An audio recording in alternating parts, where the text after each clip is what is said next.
Eighth graders at Spring Station Middle School recently spent an afternoon honoring the lessons they learned from the book To Kill a Mockingbird. Today we are doing a picnic in honor of To Kill a Mockingbird, and we're kind of enacting Macomb County characters. Well, I'm dressed up as Calpurnia, the maid of the Finches, because in the story, she is like the kid's second mother because their mother had died away from a heart attack.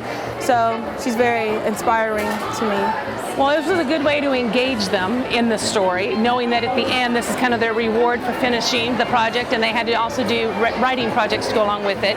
We had to do masks, and we had to like paint the mask and tell who your character was and describe him, and you also had to dress up as him, and so you get to pick who you wanted to be. They took a picture of the child with a shoe, and they had to make up a fictional character that those shoes were for and talk about what it would be like being in that person's shoes. With an event like this, the school needed help from some important folks.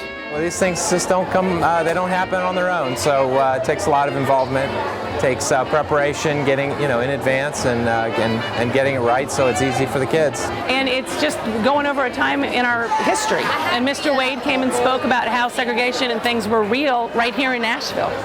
But there was a time, ladies and gentlemen, that if you were black, you could not go to a theater and go through the front door.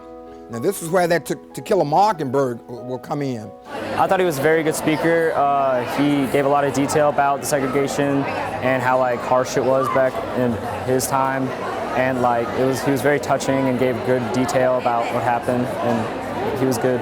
Reading this book kind of tells us how, it just tells us you should treat people with respect. Well, it's really about how you should treat everybody the same, not just because they're different. So it's kind of about segregation and just how you should treat people.